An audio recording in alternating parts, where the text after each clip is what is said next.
여러분, 앞으로 세계는 코로나 이전과 코로나 이후로 나뉠 것이다. 이렇게 토마스 프리드만은 이야기를 했습니다. 그것도 단언했습니다. 이제 다시는 코로나19 이전 세상으로는 돌아가지 않을 거다. 이렇게 전망까지 내놓았죠. 그러면서 지금 근 1년이 흘렀습니다. 1년이 흐르면서 과연 또 어떤 게 변했을까요? 또 1년 동안 전 세계에서 뉴노멀, 새로운 질서가 된 것은 무엇일까요? 제가 조선일보나 다른 언론사에서 준비한 내용을 정리를 한번 해봤습니다. 그랬더니 7가지로 정리가 되더라. 이렇게 이야기할 수 있습니다. 첫 번째 변화는요, 지난 1년간 전 세계를 봤더니 이겁니다. 뭔가 무시무시해 보이죠. 바로 빅브라더가 탄생하고 있다. 이렇게 보는 겁니다. 빅브라더라. 영국 소설가 조지 오웰의 1984년에 나오는 주인공이라고 이야기해야 되나요? 쉽게 말하면 정보를 독점해서 사회 전체를 감시하는 독재 권력을 의미합니다. 빅브라더란 말은 말입니다. 그런데 전 세계가 이런 모양새에 점점 쌓여가고 있다. 이렇게 지금 평가를 할 수가 있을 것 같습니다. 기본적으로 디지털 전체주의란 말이 나와서 지금 우리 사회를 지배하고 있고요. 특히 이 디지털 메커니즘이 그 어느 때보다가 사회를 더 통제하고 있다. 이렇게 이야기하고 있습니다. 심지어 말입니다. 슬라보의 지제크, 이분이 슬로베니아 출신의 좌파 철학자거든요. 21세기에도 마르크스주의자라고 자처하는 인물입니다. 이 인물은요, 디지털 파시즘을 우려하는 목소리를 냈습니다. 디지털 파시즘. 결국 세계는 코로나19라는 미명하에 정부 통제가 강화되고 있다. 전체주의가 더 심화되고 있다. 이런 이야기입니다. 실제로 사피엔스 저자인 유발 할라리 예루살렘 히브리대 교수는요, 파이낸셜 타임스 기고에서 뭐라고 이야기했나 하면 세계에서는 전염병 확산을 막는다는 명분하에 정부의 감시체제가 정당화할 수도 있다. 이렇게 이야기했습니다. 이미 정당화한 데도 많습니다. 여러분, 거대한 위기는요, 거대한 권력을 만들어낸다는 이야기가 있습니다. 지금 현재 어떤 강한 신념으로 똘똘 뭉친 막강한 지도자가 점점 많이 늘어날 거다. 이렇게 이야기하는 거예요. 우리가 도널드 트럼프 미국 대통령을 봐왔잖아요. 자국우선주의 중심으로 하면서 어떤 강한 신념으로 똘똘 뭉쳐있는 사람 말입니다. 그런 사람들이 앞으로 많이 늘어날 거다. 이렇게 예상을 하고 있고, 이미 전 세계는 그렇게 하나씩 전체주의 국가로 점점 변해가고 있다. 이렇게 이야기할 수 있습니다. 이게 코로나19에 대한 위기 대응력을 높인다는 차원에서도 권위주의가 출몰하고요. 이 권위주의는요, 결국은 전체주의 국가로 점점 몰고 가고 있다. 이게 첫 번째 변화입니다. 첫 번째 변화. 지난 1년 동안 코로나19가 창궐을 하니까 이렇게 세계 정부는 점점 변해가고 있다는 그런 의미입니다. 두 번째 섬뜩한 변화는요, 양극화입니다. 우리나라도 지금 양극화가 엄청나죠. 이 1분위 계층과 5분위 계층의 어떤 차이가 뭐 5배 이상 벌어질 정도로 엄청난 차이를 지금 나타내고 있습니다. 전 세계도 마찬가지입니다. 이 코로나19의 위기, 특히 거대한 위기가 발생이 됐을 때는요, 약자들이 다치게 되어 있습니다. 그 약자들이 실제로 소득이 줄어들고 그에 따라서 소득 격차가 더 많이 생기고, 그런 상황이 전 세계에서 발생을 했어요. 그럼 약자는 누구냐? 고령자, 여성, 흑인, 외국인, 뭐 연령별로도 아주 낮거나 아주 높거나 여기는 타격을 많이 받는다는 이야기예요. 장하준 캠브리대 교수는요, 캠브리지대 교수 장하준, 경제 위기가 일어나면 불평등이 증가하는 것은 알려진 사실이다. 코로나가 더 어려운 점은 대면 접촉이 필요한 직장인들이 대부분 저임금 직장인데 그 분야에서 가장 큰 타격을 받았다. 뭐 간단하게 말씀을 드리면 여러분도 잘 아시는 것처럼 대면 접촉이라면 식당 자영업자들이에요. 식당 자영업에서 일하던 사람들이 다 잘렸다는 이야기입니다. 다 잘렸다는 이야기예요. 그만큼 어려워졌다는 그런 이야기입니다. 그만큼 어려워졌다. 실제 많은 사람들이 이번 위기가 코로나에 쉽게 노출되는 사람, 그러면서 소득이 끊친 사람, 이 사람들이 취약계층인데 취약계층이 더 세상을 쉽게 말하면 어렵게 살고 있다, 이런 얘기가 됩니다. 리베카 솔릿이라는 여성주의 작가가 있습니다. 이분은요, 남성들 틈에서 꿋꿋이 버티며 일해온 여성들의 능력에도 지금 큰 영향을 미치고 있다, 이렇게까지 이야기를 했습니다. 결국은요, 양극화가 점점 커질 거다. 이게 연령별 양극화, 성별 양극화, 지역별 양극화, 여기에다가 기업별 양극화도 있습니다. 기업별 양극화, 계층별 양극화. 그러니까 이런 양극화가 결국은 세계의 불안을 점점 더 가중시키지 않을까, 이런 예측들을 지금 굉장히 많이 하고 있습니다. 그런 예측들을. 양극화는 결국은요, 불안을 가중시키는 그런 요소가 되지 않겠느냐, 이런 이야기입니다. 그리고 세 번째는요,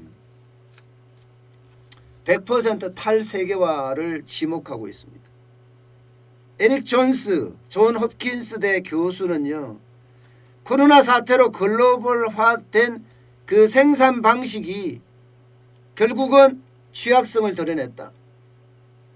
중국이 세계의 공장이라고 이야기를 했는데 중국에서 코로나가 뻥 터지니까 전 세계의 공급망이 무너졌다. 때문에 앞으로의 세계는 이제는 세계화를 주장하는 것이 아니라 자국우선주의, 탈세계화를 주장할 거다. 그러면서 국내로 생산 공장을 점점 옮겨와서요, 쉽게 말하면 공급 체인이라고 이야기하나요? 공급 체인을 그 나라에서 모두가 이루어지게끔 할 가능성이 크고 이미 많은 나라에서 지금 그렇게 하고 있다, 이렇게 이야기를 하고 있습니다.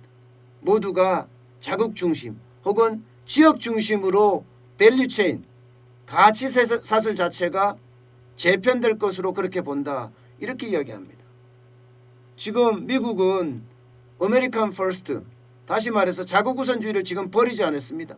영국은 유럽연합에서 완전히 탈퇴를 합니다. 블랙시트라고 이야기를 하죠. 이제는 유럽연합에서 소속되어 있는 회원국이 아니라 영국은 독자적인 국가가 되겠다는 겁니다. 독자적인 국가. 그러면서 자연스럽게 전 세계는요, 이게 자국우선주의, 게다가 밸류체인, 공급체인의 어떤 자국화 이런 걸 앞당기면서 반면에 그 속에서 점점 자국우선주의가 되니까 어떻게 되겠어요? 예, 진고이전까지도 나올 수 있는 그런 사태가 점점 발전됩니다. 그러면 많은 사람들이 이제 그 자국 내에서 헤게모니 다툼을 하게 돼 있습니다. 자국 내에서. 그러다 보니까 그야말로 포퓰리즘이 아주 인기 영합주의가 전 세계 각국에서 휩쓸 거예요. 코로나19가 사회를 다 망쳐놨으니 퍼주겠다는 이야기로 권력을 쥐는 사람들이 굉장히 많아진다는 이야기입니다. 퍼주겠다는 이야기로. 이거는요, 어떤 특정 국가에서만 나타나는 것이 아니라 전 세계 모든 국가에서 나타날 거예요. 이 포퓰리즘은 굉장히 빠른 속도로 전 세계 국가에 번질 거고요. 그러면서 자국우선주의를 자꾸 부추길 거라고 봅니다. 결국은 포퓰리즘과 자국우선주의를 부풀리다 보니까 전체적인 국가로 점점 성장해 갈 수밖에 없는 그런 상황에 이른다. 이렇게 지금 이야기를 하고 있습니다. 그만큼 전 세계는요, 질서 자체가 변할 거다. 질서 자체가. 오죽했으면 중국이 이제 수출보다는 내수다. 이런 이야기를 썼을 정도일까요? 게다가 미국 입장에서는 중국이 점점 성장하는 것을 못 봐요. 하늘의 태양은 하나여야 되거든요. 하늘의 태양은 두 개가 될 수가 없습니다. 그렇기 때문에 또 싸울 수밖에 없고요. 그러니 중국도 내수 중심의 국가로 점점 성장하겠다. 이런 얘기를 하게 되는 겁니다. 여러분, 세상은 이렇게 점점 변해갑니다. 점점. 네 번째는 바로 디지털 격차입니다. 이 디지털 격차는요, 결국 가난한 사람은 더 가난하게, 부자는 더 부자에게 만들어줄 수 있는 핵심 지표입니다. 여러분, 부자라고 해서 디지털에 다 뛰어나지는 못해요. 제가 말씀드린 것은 디지털의 부자를 말합니다. 여러분, 디지털이 분명히 많은 걸 바꿀 거예요. 제라드 다이아몬드, 미국 캘리포니아대 교수, 이 사람이 총균쇠라는 베스트셀러 작가잖아요. 이분이 뭐라고 했나 하면요, 온라인 교육 결국은 교육의 질적 하락을 어쩔 수 없을 거다. 아니, 의사가 되려고 하면 실제 만지면서 배워야 되는데 눈으로 배워서 되겠느냐, 이렇게 이야기하거든요. 왜 이런 이야기가 나왔느냐, 눈으로 보고 만지면서 배운 사람들은 훨씬 디지털에서 격차가 높을 수 있고요. 반면에 눈으로 보지 않고 만지지 않고 눈으로만 배운 학생들은 그렇지 못할 거다. 결국 실력 차이가 거기서 날 거다. 이런 얘기를 합니다. 아주 간단한 이야기이긴 한데요, 코로나19의 어떤 온라인 교육이 그런 폐해를 갖고 있다는 이야기입니다. 결국은요, 여러분, 이 말의 뜻은요, 좀 더 심도 있게 들어가 보면 디지털에 능한 사람은 결국은 그 격차를 더 벌려갈 거라는 이야기예요. 그 격차를. 디지털에 능하다 이러면요, 여러분, 정보를 빨리 알 수가 있습니다. 빨리 알 수가 있습니다. 디지털에 능하지 않다 이러면 정보가 뒤처집니다. 돈 벌 기회를 잡을 수 있는 정보를 빨리 캐치할 수 있는 것은 디지털에 능한 사람이고요. 돈 벌 정보를 빨리 캐치하지 못하는 사람은 디지털에 떨어지는 사람입니다. 그런 경우는요, 결국 디지털에 능하지 않는 사람은 더 힘든 세상이 될 수밖에 없다. 이런 이야기가 가능하게 됩니다. 여러분, 온라인 교육이 굉장히 디지털에 능한 사람한테 유리는 하지만 그죠? 반면에 디지털에 능하지 않은 사람들한테는 또 하나의 교육 격차를 가져온다는 거예요. 온라인 교육 하나만 가지고서도 만지면서 공부한 사람과 보면서 공부한 사람은 하늘과 땅 차이라고 이야기했는데 온라인에 접근하지 못하는 사람과 온라인에 접근하는 사람의 차이는 또 더 크다는 거예요. 디지털 안에서도 격차가 생기고 디지털 밖에서도 격차가 생겨서 결국은 저소득층은 점점 정보에서 소외되고 약자들은 점점 정보를 얻지 못해서 더 어려워지는 그런 상태로 가지 않겠느냐, 이런 얘기까지도 지금 점점 나오고 있습니다. 그만큼 세상의 변화는요 디지털이 달려있다. 디지털 안에서도 이게 체험형으로 배우느냐 그렇지 않고 눈으로 배우느냐 여기에 따라 또 달라질 수가 있다. 이런 이야기를 지금 전하고 있습니다. 그만큼 디지털은 여러분 굉장히 중요한 가치가 됩니다. 많은 사람들이요 아마 50대 60대가 되면 디지털에 굉장히 뒤처져 있거든요.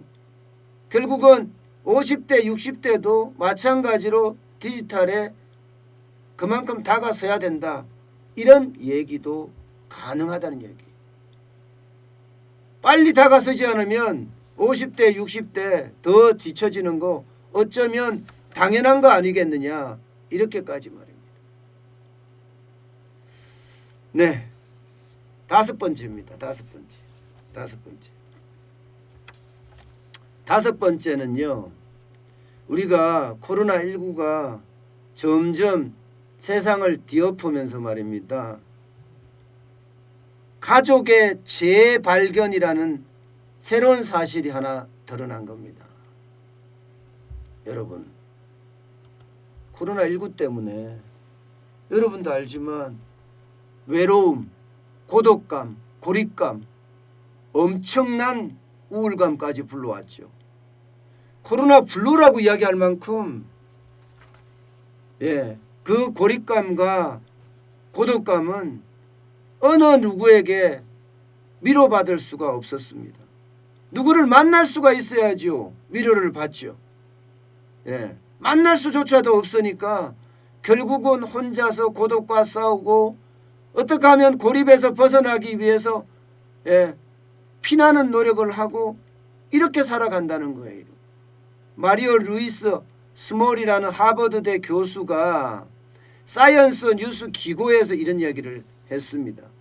계속 이렇게 가면 우리의 정서가 메말라가고 결국은 고립감과 고독감에 사람들은 다 미쳐 날뛸지도 모른다, 이런 이야기를 다 하고 있습니다. 그런데 여러분, 가족이 바로 그것을 막아주고 있다는 사실입니다. 가족이 최후의 안정처라고 얘기해야 되나요? 여러분, 최후의 뭐라고 얘기해요? 보루라고 이야기해야 되나요? 가족은 그만큼 새로운 가치가 발견이 되고요, 그 속에서 우리는 고립감과 고독감은 있지만 뭔가 위로받는 그런 느낌이 있었다는 겁니다. 아마도 많은 사람들이 결국 미래사회는 이 국가가 제공하는 사회복지보다는요 가족의 보살핌을 받는 방식으로 점점 변해가지 않을까, 이런 예측도 하고 있습니다. 미래학자 생크가 하는 이야기인데요, 그만큼 가족이 새로운 발견이 됐다는 이야기입니다. 새로운 발견. 물론 가족이 중요하게 우리 생활에서 차지를 하고 있었죠. 그렇지만 그 중요한 것보다가 훨씬 더 중요한 게 고립감과 고독감을 해소해주고 우리 우울감을 풀어주는 게 결국은 가족밖에 없더라, 이런 결론에 도달하게 됐다는 의미입니다. 이게 분명하게 지금까지는 세상을 달려가다가 볼일을 다 본다. 앞만 보고 달려간다. 이런 말을 했는데 이제는 앞만 보고 달려가서는 안 된다. 코로나19 세상에서는 결국 앞만 보고 달려가기보다는 함께하는 게 더 유리하다는, 그것도 가족과 함께한다는 유리하다는 그런 해석이 가능하게 됩니다. 네, 다섯 번째입니다. 다섯 번째는요, 집의 가치가 새롭게 발견됐다는 거예요. 코로나19 때문에 재택근무가 지금 굉장히 많아집니다. 그러다 보니까 집 자체가 업무의 공간이요, 생활의 터전이요, 운동의 공간이자 취미의 공간으로 집이 그렇게 변하고 있습니다. 집이. 그러다 보니까 집 자체가 재택근무를 하는 공간과 삶의 터전인 공간이 함께 공존하고 있다. 이렇게 지금 변하고 있습니다. 지금까지 집이라고 하면 그냥 잠자는 곳, 머무는 곳, 뭐 이 정도로 생각이 됐는데 지금 변하는 거예요. 미래학자 생커도 그렇게 이야기했습니다. 재택근무 관련 기술이나 재택근무를 관리한 프로젝트 매니지먼트 수요가 계속 늘어날 거다. 이렇게까지 이야기합니다. 죄송합니다. 포스트 코로나 시대의 키워드는요, 주저없이 어디냐? 재택, 집이다. 집은 동전의 양면처럼 삶의 터전이다. 이제는 사무실의 축소판이다. 뭐 이렇게까지 이야기할 정도입니다. 이제는 통근버스에서 혹은 많은 지하철에서 힘들게 세상을 살아지 않아도 된다. 이제 재택근무 자체가 새로운 뉴노멀로 자리 잡을 가능성이 크기 때문에 이제는 세상이 바뀐 것에 적응을 해야 된다. 게다가 이게 사무실 건물의 공동화가 될 가능성이 굉장히 크잖아요. 이런 거는 잘 기억해놔야 될 것 같아요. 부동산은 그렇게 빨리 변할 수도 있다는 이야기입니다. 부동산은.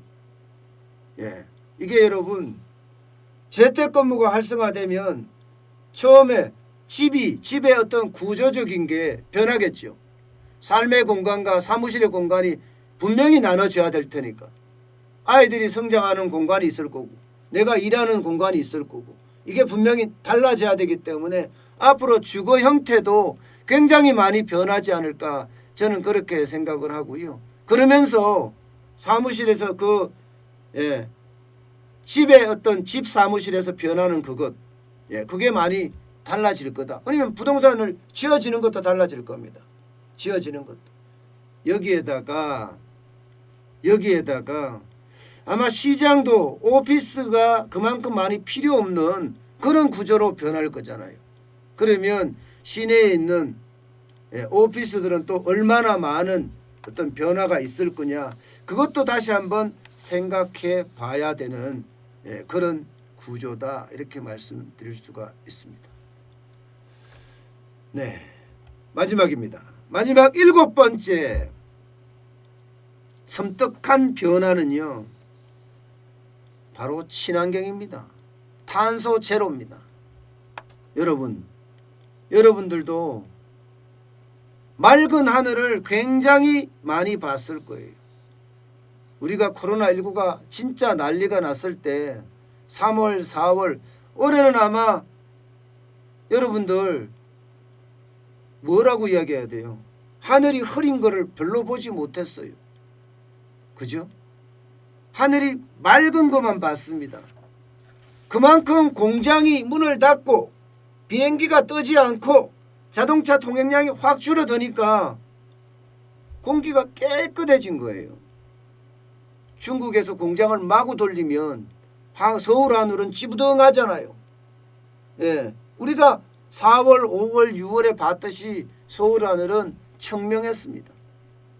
오염의 대명사라고 이야기하는 프랑스의 파리, 그리고 미국의 로스앤젤레스, 여기도 대기오염 장난 아니었습니다. 그러나 공기가 맑은 것을 전부 다 봤어요.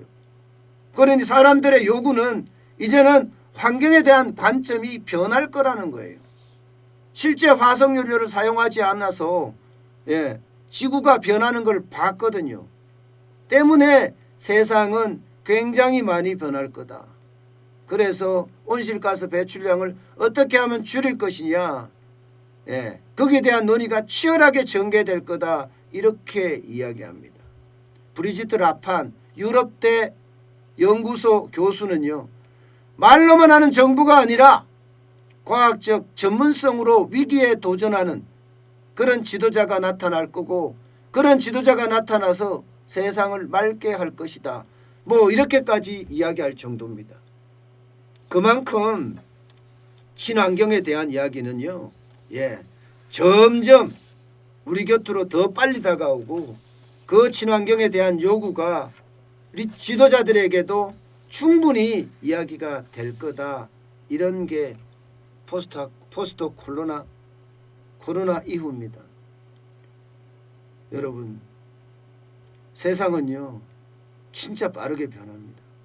집의 가치가 변하고, 악수가 종말되고, 악수가 없어지고, 가족의 가치가 재발견되고, 그러면서 환경의 중요성이 그 어느 때보다가 강조되는 그런 시대가 점점 가고 있고요. 그러면서 이 거대 위기에는 거대 권력이 탄생한다고 이야기했듯이,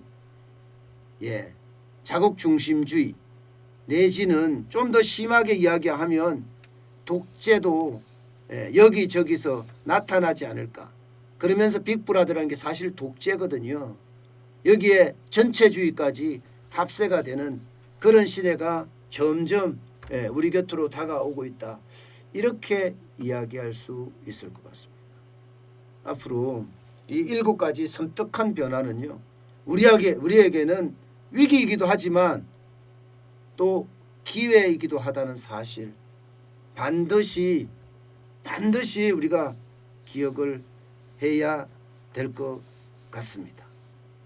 빅브라더가 나타나면 어떻게 해야 될지, 양극화가 나타나면 어떻게 해야 될지, 그리고 탈세계화가 나타나면 또 우리가 어떻게 해야 될지 늘 준비하고, 또 계획하고 있으면 이 어려움도 무사히 넘길 거예요.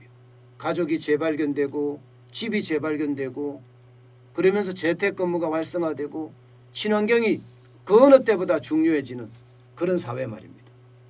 여러분, 변화는요 결국 우리를 살찌게 합니다. 분명히 그 변화 속에서 우리가 새로운 가치를 발견해야 되지, 변화를 잊어버리면서 나는 변하지 않을 거야, 독야청청할 수는 없다는 것, 분명히 기억해야 되지 않을까, 저는 생각해 봅니다.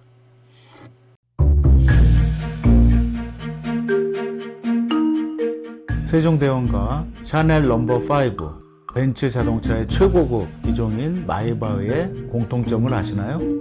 바로 침향입니다. 침향이란 동남아시아에서 자생하는 침향나무가 상처를 입었을 때 스스로를 보호하기 위해서 분비시키는 침향나무의 진액입니다.